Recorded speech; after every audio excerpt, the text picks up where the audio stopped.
साल था 1227 ईस्वी। पूरी दुनिया कांप रही थी।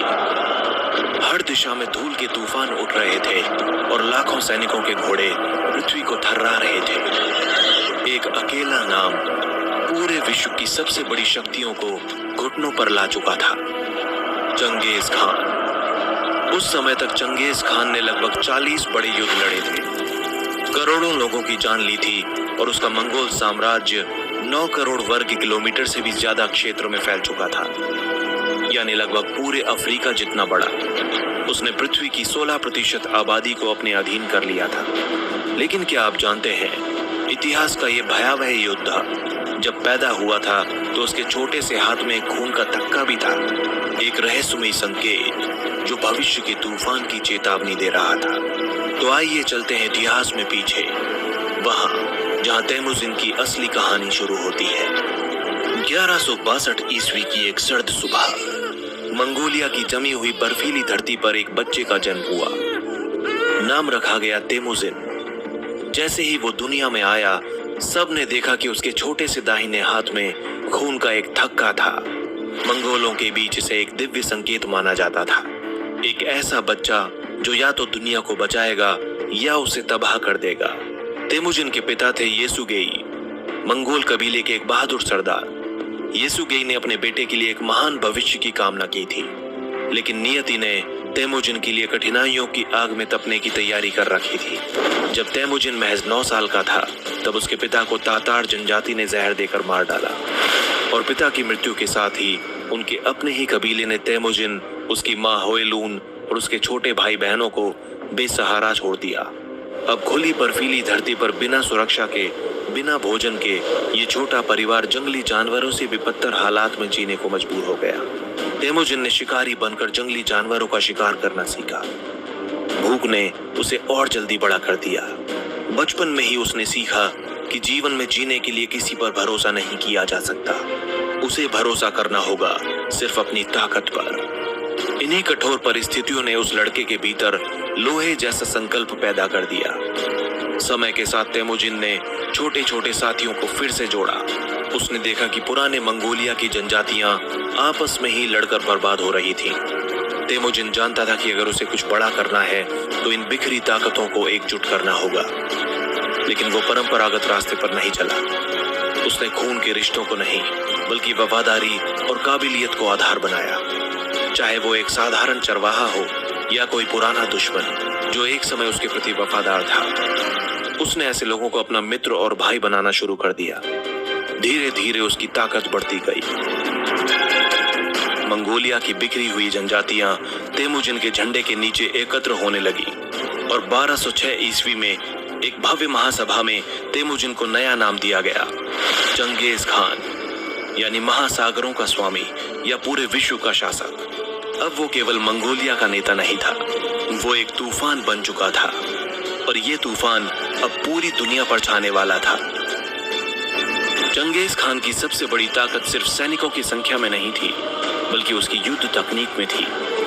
मंगोलों ने युद्ध की एक नई परिभाषा गढ़ी थी, ऐसी तेजी, ऐसी समन्वय और ऐसी चालाकी जिसे पहले कभी किसी ने नहीं देखा था। मंगोल सेना बिजली की रफ्तार से हमला करती थी। हर सैनिक के पास 3 से 4 घोड़े होते थे, जिससे वो लंबी दूरी बिना रुके तय कर सकता था। वे घोड़े की पीठ से चलते चलते खाना खाते थे, पीते थे और सो भी जाते थे। उनकी सबसे घातक कला थी, उनकी तीरंदाजी इतनी सटीक थी कि वे भागते हुए दुश्मनों को भी आसानी से निशाना बना लेते थे। चंगेज खान की सेनाएं अक्सर फर्जी पीछे हटने का नाटक करती थी और फिर पलटकर ऐसे प्रहार करती कि दुश्मन को संभलने का मौका भी नहीं मिल पाता था। मंगोलों ने चीनी इंजीनियरों से सीखा था कि किस तरह सीज वेपन्स जैसे कि बैटरिंग रैम, कैटापल्ट और अटैक टावर का निर्माण किया जाए। उन्होंने गुप्त जासूसों का नेटवर्क तैयार किया जो युद्ध से पहले ही दुश्मन की शक्ति, कमजोरी और रणनीति की जानकारी ले आते थे। एक संगठित, विज्ञान सम्मत और घातक युद्ध मशीन, यही थे मंगोल। लेकिन मंगोलों का सबसे बड़ा हथियार था डर, जो हवा में घुल जाता था। डर जो शहरों को बिना लड़े आत्मसमर्पण करने पर मजबूर कर देता था। एक बार जब मंगोल सेना किसी शहर पर हमला करती तो वे इतनी बेरहमी से नरसंहार करते कि उनकी कहानियां दूर दूर तक फैल जाती। कई बार तो जानबूझकर ही कुछ बचे हुए लोगों को छोड़ दिया जाता था ताकि वे जाकर दूसरों को मंगोलों की भयावहता का बखान कर सकें। लोग कहते थे कि अगर मंगोलों का झंडा आपके शहर के बाहर लहरा जाए तो समझो मौत आ गई। जब बुखारा पर हमला हुआ तो चंगेज खान ने खुद एक मस्जिद की मीनार पर चढ़कर कहा था, मैं ईश्वर का कहर हूँ जिसे तुम्हारे पापों के लिए भेजा गया है। ये वो आतंक था जिसने दुनिया को बदल दिया और यही कारण था कि कई बार बिना एक तीर छोड़े बड़े बड़े शहरों ने घुटने टेक दिए। चंगेज खान ने सबसे पहले अपने दुश्मनों तातार जनजातियों को जड़ से मिटा दिया। फिर उसने कारा खितान और पश्चिमी जीन साम्राज्य को रौंद डाला। जब फारस के ख्वारिज्म साम्राज्य ने उसके दूतों की हत्या की तो चंगेज खान ने ऐसा प्रतिशोध लिया कि फारस की सभ्यता सदियों तक उस दर्द को भूल नहीं पाई। समरकंद, बुखारा, निशापुर, एक के बाद एक समृद्ध शहर धूल में मिला दिए गए। ऐतिहासिक स्रोतों के मुताबिक निशापुर में लगभग 1.5 से 2.25 लाख लोगों का कत्लेआम किया गया था। 1221 ईस्वी में चंगेज खान ने भारत की ओर रुख किया। मुल्तान और लाहौर पर मंगोलों ने आक्रमण किए, लेकिन दिल्ली सल्तनत के सुल्तान इल्तुतमिश ने चतुराई और कूटनीति से चंगेज खान को भारत में आगे बढ़ने से रोक दिया और उसे समझा बुझाकर वापस भेज दिया। भारत उस समय एक बड़े विध्वंस से बच गया था, लेकिन फिर 1227 ईस्वी में चंगेज खान की मृत्यु हो गई। उसकी मृत्यु कैसे हुई ये आज भी स्पष्ट नहीं है। कुछ लोग मानते हैं कि उसकी मृत्यु किसी युद्ध में लगी चोट या किसी अन्य कारण से हुई थी। हालांकि उसके मरने के बाद भी मंगोल तूफान थमा नहीं। उसके बेटों और पोतों ने साम्राज्य को अलग अलग हिस्सों में बांट लिया। चगाताई खानते, युआन वंश, इलखानते और गोल्डन होर्ड। मंगोलों ने पूरे मध्य एशिया, चीन और यूरोप तक कहर बरपाया। 1258 ईस्वी में चंगेज खान के पोत हुलगु खान ने बगदाद पर धावा बोला।